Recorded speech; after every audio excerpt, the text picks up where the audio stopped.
Bismillahirrahmanirrahim. Assalamualaikum warahmatullahi wabarakatuh. Salam sejahtera untuk kita sekalian.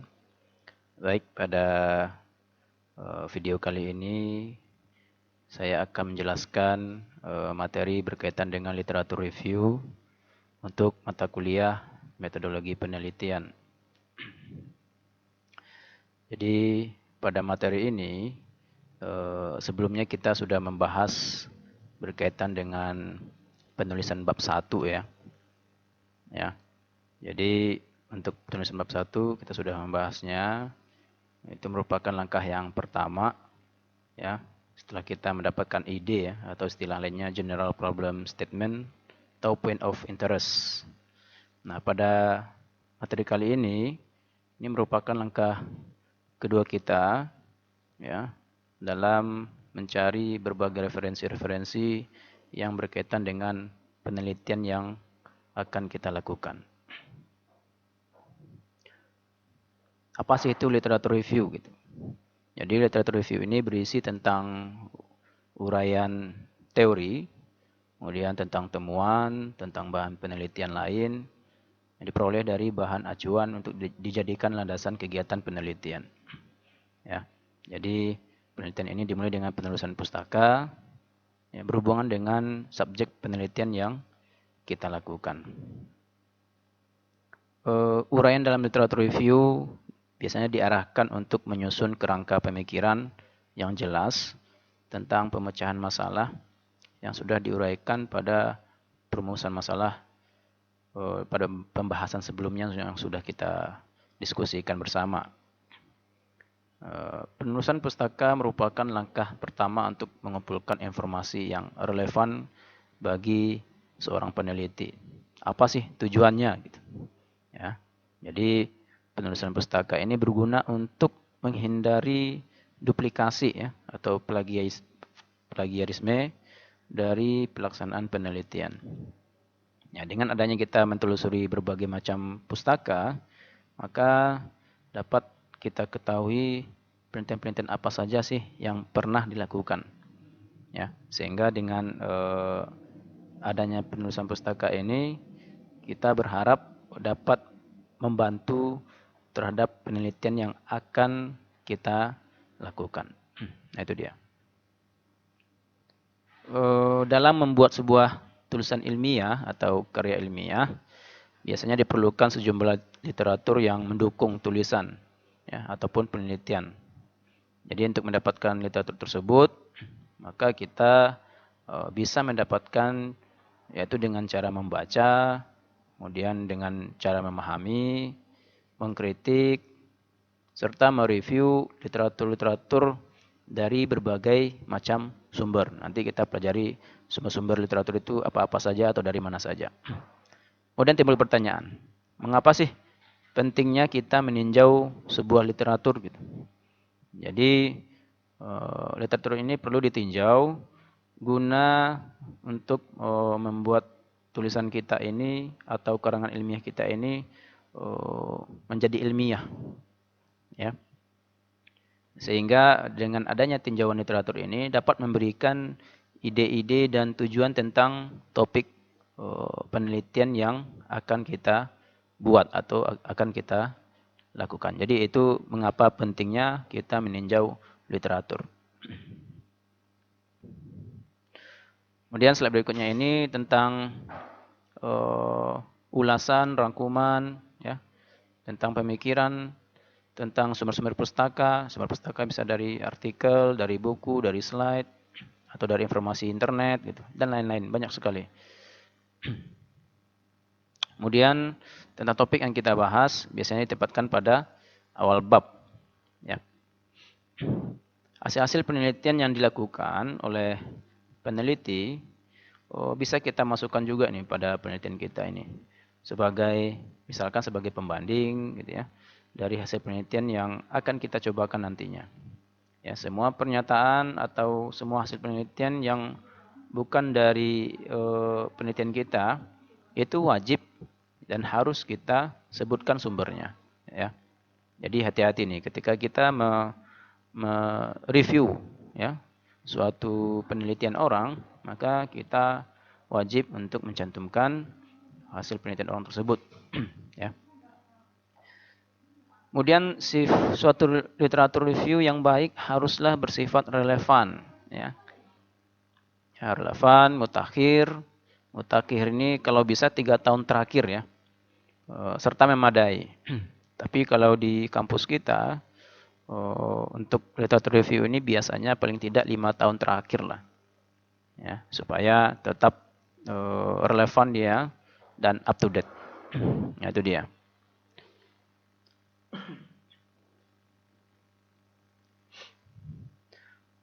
Di landasan teori, kemudian pada tinjauan pustaka atau tinjauan teori, ya itu sama semua bahasanya. Landasan teori, tinjauan pustaka itu sama. Itu tergolong dalam literatur review, ya. Sehingga literatur review ini, ya, cara untuk menemukan, mencari artikel, buku-buku, kemudian sumber-sumber lain seperti skripsi mungkin di S1 atau tesis di S2, disertasi pada S3. Kemudian ada juga dari proceeding, ya. Ya, proceeding ini biasanya merupakan hasil dari penjelasan seorang peneliti ketika ada kegiatan seminar nasional atau internasional. Ya, tentunya penelitian atau sumber-sumber tersebut harus relevan, ya, terhadap teori atau riset atau penelitian yang akan kita lakukan, sehingga itu menjadi interest atau ketertarikan bagi diri kita itu sendiri. Nah, kita coba contohkan kasus pada penelitian di bidang informatika, di bidang information system, ya, di bidang sistem informasi. Misalkan kita mencari sumber ilmiah yang berkaitan dengan bidang tersebut, ya, bidang sistem informasi. Ya, maka kita harus mencari berbagai sumber atau berbagai literatur, kita kumpulkan, ya, kita lihat bagaimana sih keterkaitan antara literatur dengan penelitian yang sedang atau akan kita lakukan, ya, sehingga kita dapat memberikan gambaran-gambaran atau ringkasan-ringkasan seperti apa kita nanti akan melakukan penelitian tersebut. Itu dia. Jadi literatur review ini merupakan suatu kerangka, kemudian merupakan suatu konsep atau orientasi untuk melakukan analisis, ya. Lakukan analisis dan klasifikasi fakta yang dikumpulkan dalam penelitian yang dilakukan. Ya, sumber-sumber rujukan tadi berupa buku, berupa jurnal, berupa majalah, ya, hendaklah relevan dan terbarukan, state of art, ya.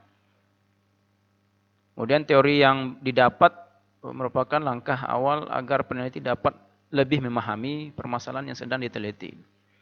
Ya, permasalahan yang sedang diteliti dengan benar pastinya, sesuai dengan kerangka berpikir yang ilmiah. Oke, baik. Dalam melakukan review terhadap literatur, yang perlu kita ingat adalah kita harus menghindari terhadap kutipan-kutipan dari pakar, ya, tanpa adanya pembahasan dan sikap kritisnya mengenai suatu topik bidang ilmu, itu harus kita hindari. Kemudian literatur review dapat membantu peneliti dalam mencari tujuan serta membantu dalam menguraikan bagaimana penelitian tersebut dilaksanakan. Tujuannya agar orang lain bisa melakukan pengulangan terhadap penelitian yang sama. Ya, misalkan kita ada melakukan sebuah penelitian, kemudian kita mengambil literatur review dari berbagai sumber dan kita masukkan ke dalam penelitian kita. Nah, penelitian kita nantinya ini mudah-mudahan kalau bisa ya dibaca oleh orang lainnya dan bermanfaat, itu juga akan diulang dan direview, ya, oleh penelitian yang lain yang pastinya berkaitan dengan topik penelitian yang sama. Nah, itu dia tujuannya. Kemudian kita masuk ke poin ya, komponen-komponen utama nih yang harus kita perhatikan. Nah, yang pertama tentang kerangka teori, ya, atau istilahnya theoretical framework. Kemudian yang kedua, kajian yang terkait dengan topik maupun tema penelitian. Ya, itu komponen utama yang harus kita perhatikan ketika kita ingin membuat sebuah penelitian. Poin berikutnya, ada 3 macam tipe literatur review. Ya, yang pertama itu literatur review naratif, ya, yang sifatnya berupa narasi atau cerita. Nah, istilahnya naratif literatur review. Kemudian yang kedua, literatur review kualitatif. Ya, kualitatif ini berarti data-data yang kita dapatkan berupa data kualitatif. Ya. Sedangkan yang ketiga, literatur review kuantitatif. Ya. Ya, kuantitatif berkaitan dengan data-datanya yang sifatnya kuantitatif atau berupa angka. Nah, itu 3 macam tipenya. Naratif, kualitatif, dan kuantitatif.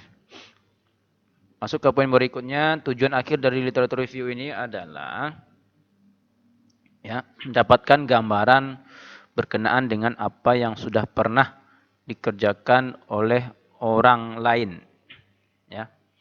Jadi penelitian ini kita dapat menggambarkan ketika kita melakukan penelitian, maka kita mengetahui sejauh mana sih penelitian terdahulu yang sudah dikerjakan oleh orang lain. Gitu. Nah, jadi bisa jadi masukan kita, bisa jadi tambahan wawasan kita. Apakah mau kita ganti misalkan metodenya, ya, penelitian sebelumnya itu, atau mau kita kembangkan lagi. Jadi gambaran tentang terkaitnya isu yang ingin diteliti, tapi yang perlu diingat adalah jangan membahas isu yang sudah kadaluarsa. Ya. Kalau bisa isu-isu yang mau kita teliti itu ya up to date lah. Contoh kalau zaman sekarang ya di masa pandemik ya, kita membuat penelitian berkaitan dengan COVID-19 misalkan. Ya. Jadi penelitian yang kita lakukan up to date. Kemudian ada beberapa isu teorinya muncul di tahun yang lama. Ya. Artinya bila kita mereview literatur, mulailah mengacu pada teori atau mereview dari tahun yang terbaru ya. Jadi misalkan kita meneliti di tahun 2021 ini, maka kita review penelitian dari tahun 2020, 2019, 2018, dan tahun-tahun sebelumnya. Jadi seperti itu urutan dalam review sebuah literatur. Kemudian tentang aspek review. Ada 3 di sini. Ya, yang pertama survei artikel yang terkait dengan isu yang kita minati. Ya, kita mensurvei ini, kita mencari artikel, kita pelajari, ya, apakah cocok dengan topik pembahasan penelitian yang kita lakukan atau kita minati. Jadi kalau seandainya cocok, ya kita masukkan sebagai referensi kita. Kemudian berikan evaluasi atau ringkasan gambaran-gambaran yang ada. Sedangkan yang ketiga, dapatkan masukan yang terkait dengan isu dari publikasi yang terbaru, yang terlama, ya kita bisa mendapatkan juga secara jelas gambarannya. Itu dia. Nah, manfaat literatur review. Ya, jadi apa sih manfaatnya? Yang pertama, ini ada beberapa ya. Yang pertama, menempatkan posisi pekerjaan kita pada posisi relatifnya. Ya. Dan yang kedua, menggambarkan keterhubungan antara satu penelitian dengan penelitian yang lain. Ya, yang berkaitan dengan penelitian kita, ya, ketertarikan dari penelitian kita, ya, point of interest. Yang ketiga, manfaatnya adalah dapat mengidentifikasi cara lain untuk menginterpretasikan dan mencari kesenjangan atau gap, ya, atau jarak. Nah, itu yang akan kita bahas atau akan kita kumpulkan seperti apa cara lain tersebut. Gitu. Kemudian manfaatnya berikutnya, ya, di antara penelitian-penelitian tersebut atau penelitian sebelumnya ada nggak pertentangan? Gitu. Nah, jadi kita dapat mengetahuinya. Poin berikutnya menjadi poin untuk mereview literatur, ya, itu manfaatnya ya. Jadi kita dapat mereview tentang penelitian-penelitian berikutnya gitu. Ya, menjadi poin untuk mereview literatur, menjadi dasar kita untuk penelitian berikutnya. Kemudian yang keenam, ya, dengan menggambarkan fisik of puzzle, tentunya orang akan menggambarkan signifikan of the problem, ya. Evaluasi pada originalitas yang terlihat pada metodologi yang sesuai dengan pemecahan masalah. Nah, itu dia manfaat dari literatur review. Ya, kita masuk ke slide berikutnya. Beberapa elemen literatur review. Yang pertama, dapat menggambarkan subjek penelitian, isu atau teori secara objektif dari literatur review itu. Elemen kedua, divisi dari literatur review dimasukkan dalam kategoris, ya. Contohnya untuk mendukung posisi relatif dan alternatif. Kemudian yang ketiga, menjelaskan bagaimana dari setiap literatur review kesamaan dan bagaimana variasinya dari yang lain. Tuh. Kemudian yang keempat, membuat kesimpulan dari setiap bagian serta memberikan masukan dari berbagai argumen, ya, untuk memahami dan mengembangkan area penelitian. Nah, ini dia. Ada beberapa cara yang bisa kita gunakan untuk mengkaji literatur nih. Ya. Bagi sebagian orang bisa menggunakan sumber data primer, ya, data asli ya, seperti hasil penelitian, ya, dari jurnal, tesis, disertasi dan lain sebagainya. Ini langkah-langkah yang pertama, ya, formulasikan dulu permasalahannya, ya. Ya, kita tentukan permasalahan seperti apa. Ini pilihlah topik yang sesuai dengan isu dan ketertarikan kita. Ya, permasalahan ini harus ditulis dengan lengkap, ya. Jadi supaya untuk penelitian berikutnya bisa menjadi referensi, ya, dari penelitian yang sudah kita buat nantinya. Yang kedua, cari literatur. Ya, temukan literatur yang relevan dengan penelitian kita, ya, sehingga dapat membantu kita dalam memberikan gambaran dari suatu topik penelitian. Langkah yang ketiga, kita evaluasi data nih. Tadi sudah dijelaskan juga nih. Datanya bisa berupa data kualitatif atau data kuantitatif. Ya, kita cari, temukan sumber data yang tepat. Nah, untuk mendukung penelitian kita pastinya. Kemudian poin keempat, langkah-langkahnya, ya, kita analisis dan kita interpretasikan. Ya. Jadi setelah kita dapatkan data, kita analisa, kemudian kita interpretasikan data tersebut. Nah, sehingga dapat kesimpulan dari penelitian yang kita lakukan. Baik, berikutnya untuk mereview sebuah literatur bisa dilakukan dengan beberapa cara ini ya. Ya, cara yang pertama mencari kesamaan, ya. Kemudian cara yang kedua mencari ketidaksamaan. Cara yang ketiga memberikan pandangan, yang keempat membandingkannya, nah yang terakhir meringkas. Ini beberapa cara untuk mereview sebuah literatur, ya. Nah, tergantung penelitian kita nih. Kalau penelitian kita kita cari dari penelitian sebelumnya, kalau kita misalkan cari kesamaannya, ya berarti poin ke A ya, yang pertama. Ya, begitu untuk seterusnya. Oke ya. Nah, ini paling penting sumber literatur review. Ya, ada beberapa sumber di sini. Yang pertama dari paper, ya, atau artikel yang dipublikasikan baik itu dalam jurnal nasional, ya, atau jurnal internasional. Ya, jurnal nasional bisa jurnal nasional biasa ya, atau jurnal nasional terakreditasi SINTA misalkan. Sementara yang untuk internasional bisa saja internasional yang bereputasi ya, seperti dari Scopus, ya, atau hanya sekedar jurnal internasional biasa ya, tidak apa, tidak terindeks gitu. Nah, paper ini biasanya dipublikasikan baik itu dari pemerintahan atau dari berbagai macam perguruan tinggi ya. Itu sumber literatur yang pertama. Yang kedua, dari tesis ya. Penelitian tesis merupakan penelitian dari mahasiswa pasca sarjana S2 ya yang ingin mengambil gelar master, maka kita bisa mencari literatur review dari tesis.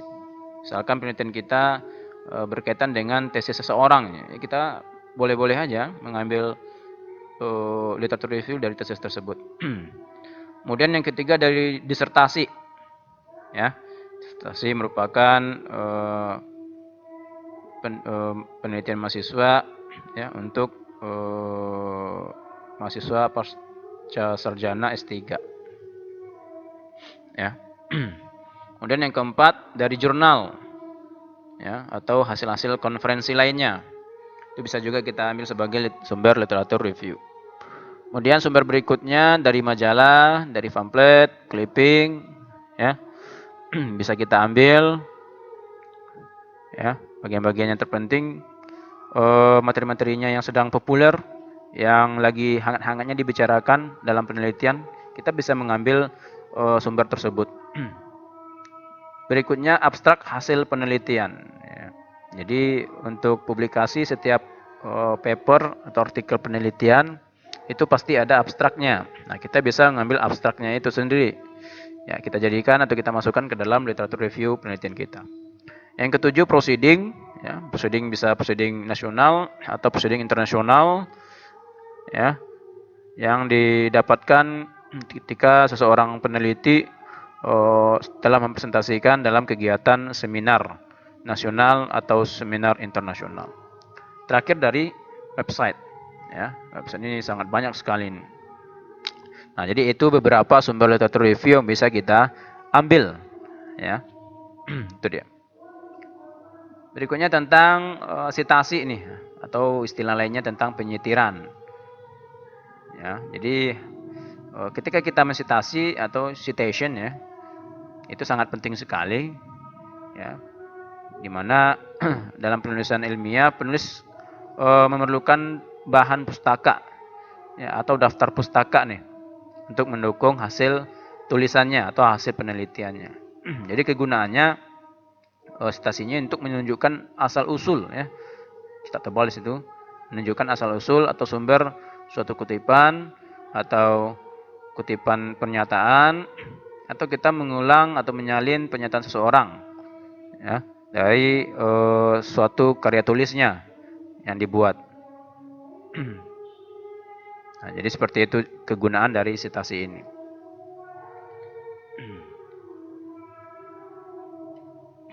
Jadi suatu dokumen atau suatu penelitian akan disitasi oleh penulis apabila penelitian tersebut relevan dengan penelitian yang sedang atau akan kita lakukan.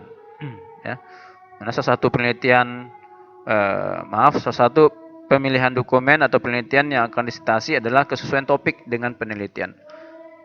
Namun ada juga nih yang mensitasi dari dokumen yang berbeda dengan topik penelitian. Misalkan, ya, hanya untuk melihat aja nih sejauh mana analisa statistik atau analisa data yang digunakan. Berkaitan dengan waktu dan tahun tentang penerbitan penelitian ini atau dokumen yang mau kita review juga harus menjadi bahan pertimbangan kita nih. Ya, jadi sudah saya sampaikan tadi bahwasanya waktu batasan waktu nih berkaitan dengan citasi, kalau bisa jangan terlalu lama. Dan kalau bisa ya up to date ya, sesuai dengan perkembangan saat ini.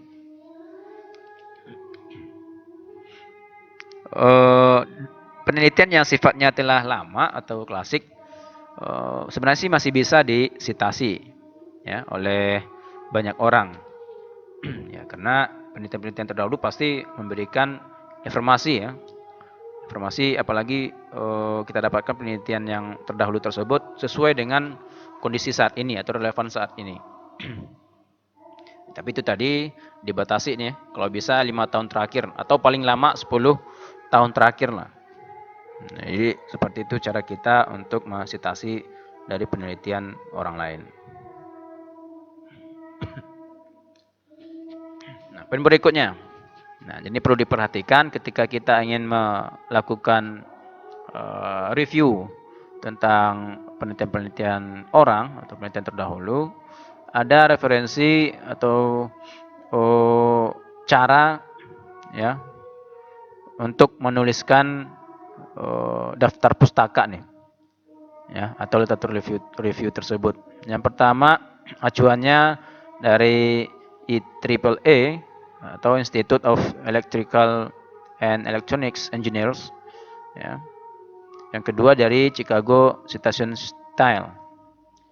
Nah, jadi kita bahas dua ini aja. Nah, karena penelitian kita nantinya ya, dari panduan penulisan skripsi itu mengacu kepada IEEE ini. Nah, karakteristik dari penelitian atau acuan dari IEEE ini di bagian referensi itu diberi penomoran, ya, penomoran kapan sih citasinya itu atau kutipannya itu muncul pada dokumen kita gitu. Ya, diberi nomor. Biasanya karakteristiknya diberi nomor terus diapit oleh tanda kurung siku. Nah, itu karakteristik dari acuan IEEE atau berbasis Mendeley nih. Nah, ini pengacuan dalam teks. Ya. Jadi karena hal inilah selalu dilakukan penelitian untuk mereduksi dimensi vektor agar waktu komputasi yang dibutuhkan tidaklah terlalu besar, tetapi juga tidak mengurangi tingkat akurasi pengenalan. Ya, metode yang pernah dikembangkan adalah metode untuk mereduksi dimensi dalam ruang ejen. Ini contoh pengacuan dalam teks. Sementara pengacuan dalam daftar pustakanya yang pertama bisa dilihat ya. Itu karakteristiknya ada penomoran diapit oleh tanda kurung siku. Kemudian ada pengarang penulisnya, ya. Kemudian judulnya tentang apa, kemudian penerbitnya, tahunnya, dan halaman dari penelitiannya itu. Yang kedua juga seperti itu, ya. Dan yang ketiga juga, ini referensi yang pertama ini merupakan referensi dari sebuah buku, kemudian yang kedua dari sebuah artikel, dan yang ketiga dari internet. Ini contoh. Ya, bisa menjadi referensi kita ketika kita nanti menuliskannya ke dalam daftar pustaka. Ya, itu dia. Nah, berbeda dengan acuan IEEE, untuk model acuan Chicago, referensinya diurut berdasarkan abjad pada daftar pustaka. Ya, ini contoh dari penulisan yang mengacu kepada Chicago. Nah, ini ya. Jadi semuanya berurut berdasarkan abjad. Jadi kalau karakteristiknya sama, ya, penulisnya siapa, kemudian tahun, ya, kemudian judulnya apa, penerbitnya siapa,